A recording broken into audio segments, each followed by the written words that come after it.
Immigration is the lifeblood of this country. It always has been. Now that we've got that necessary message out of the way, that the MI5 agent holding a pistol to the back of my head insisted I play before reading out certain news articles. For legal purposes, that was a joke. Let's take a read of a headline that will most certainly get your blood boiling. Tube passenger who killed gentle engineer 28 after he brushed past him on escalator to serve less than 6 years in prison.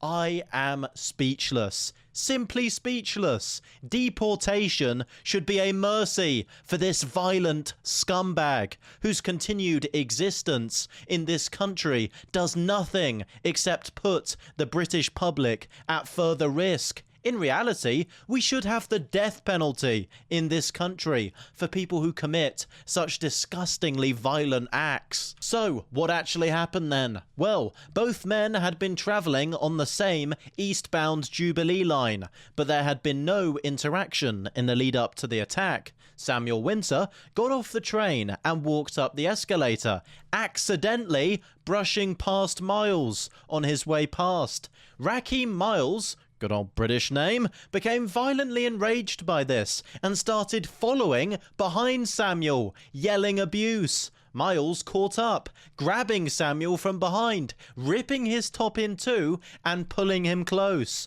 Miles then viciously knocked out Mr. Winter with a powerful punch to the head and then fled the scene like an absolute coward. Paramedics attended and performed CPR on Mr. Winter at the tube station. He was rushed to hospital with a critical brain injury and died 2 days later with his family by his side.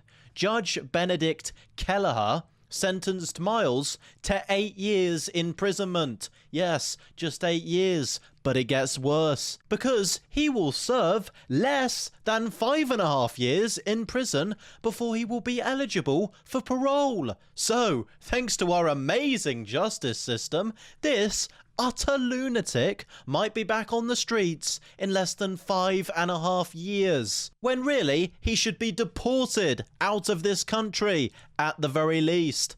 I have nothing else to say. I'm simply appalled. How long are we going to put up with this? There are countless cases just like this one every year in this country, and each and every time the government spits in our faces as they make a mockery out of justice and allow us to be unsafe in our own country.